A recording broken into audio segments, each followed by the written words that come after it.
Hello everyone and welcome to a Craftin Desert Divas new release highlight featuring the island die. Now when you first receive your die set, they're going to come exactly like this, connected by these small metal tabs. For this die set, you are going to want to separate them from one another. You can do that one of two ways. You can use your wire snips and simply snip the metal tab right in between each die, and then they'll fall apart from each other. Or you can bend them back and forth until they just fall apart from each other on their own. Either way will work. Once you have all of your dies separated from each other, you should be left with 8 individual dies. The first is the actual island itself, which has stitching on both the inside and the outside of the cutting lines. You have the palm tree base. Then you've got 2 different leaves for that palm tree. You've got this little coconut right up here. Then you have this great little seashell, you have the seahorse, and also finally this little sea star. Now in order to cut these dies, you are going to need any sort of die cutting machine that accepts wafer thin dies. I'm going to be using my Big Kick today, and the sandwich for that is going to be the multi-purpose platform, both tabs down, then a cutting plate on top of that, a piece of cardstock, this is just craft cardstock, and finally the die itself with the cutting side facing the cardstock, and then I'll go ahead and put my final cutting plate right on top and run that through my die cutting machine. Now once this comes out, you can see that this cuts perfectly through that cardstock, and this is the island die, so you do have that nice stitching on both the inside and outside of the die. So let's take a look at all of the die cuts. Now the first, again, is the island die that I just cut. Again, this has that stitching on the inside and outside of the cutting line itself, so you not only get the island with the great stitching effect, but you can also do some great inlay techniques because you have that stitching on the outside of the cutting line as well. Now this stitching does match all the other Craftin Desert Divas die stitching, so you don't have to search for matching stitching for your cards. Now for the palm tree, here's a look at that base. You can see it's got some great little cut lines right in the where it kind of would overlap, and that just gives it a more realistic look. Now you have the leaves, and these both go different directions, which just allows you to put your palm tree together a little bit more easily. These both have stitching right down the center where the vein would be, and again that stitching does match all the other Craftin Desert Divas dies. Next up is this itty bitty teeny tiny little coconut that is so adorable. There's a closer look at that, and you can see it's got some nice cut lines in it that again just give it that more realistic look. Here's a nice closer look at that, just so you get a better idea of just how cute it is, and it's so tiny. The last 3 dies are these little elements on the right hand side. These are all adorable. Here's this first little seahorse here. He's got some nice cut lines right on his little fin on the back, and also one for his eye, which give him a more realistic look. And here's a close-up of that. The details just amaze me. Isn't he adorable? And then the next one I want to share is this little starfish. Now I cut him from orange cardstock, but you could really do it from any color. Any of these you could do from any color.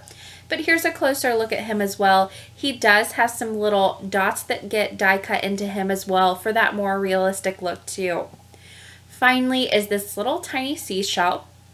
This again has some nice stitching on it that does match all the other Craftin Desert Divas dies, and it also has a wavy cut line on the top, which just gives it that more realistic look, and it is just adorable. Now of course you have all of the elements in this die set to put together this great palm tree. In order to do that, I die cut all of my elements. I die cut the base of the tree from some brown cardstock, 4 leaves from green cardstock, and 3 coconuts from more of a darker brown cardstock. I'll be using some Tonic Studios glue to hold these all in place, and my Quick Sticks tool just to make putting them together a little bit easier. Now I'm starting out with the base of the tree, adding a little bit of glue to that, and then adding my leaves. Now I am alternating back and forth between the left and the right side just to give it a nice even look. Then right in the center of that tree, I'm going to add these 3 coconuts in sort of a little bunched up fashion, and I'm going to overlap them a little bit too for a more realistic look.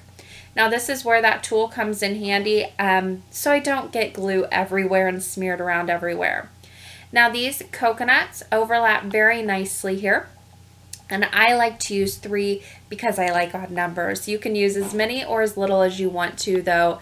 You can make your palm tree as full or as bare as you want to as well. There's a closer look at that palm tree all put together, and all of those little details on those die cuts really add to the overall effect of the final product. And here's a closer still of that palm tree all put together, and now that the glue is nice and dried, you don't see it as well.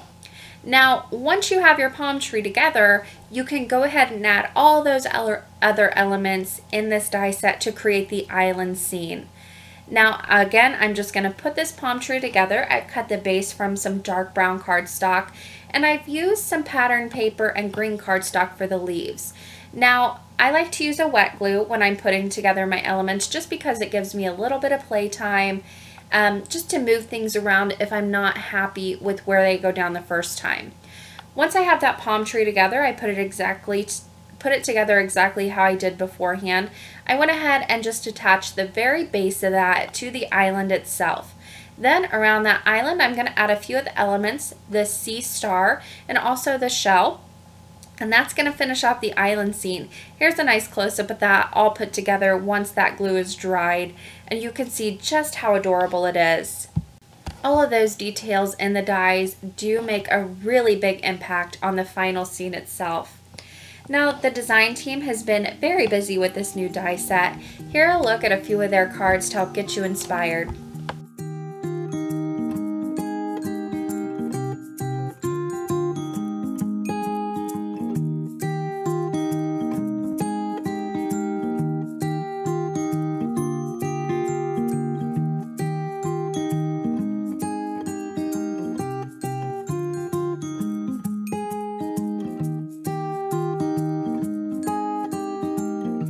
The island dies do retail for $8.99 in the Craftin Desert Divas online shop. They will be available at the link in the description box below, July the 10th at 12 p.m. Eastern Standard Time. Thanks for watching!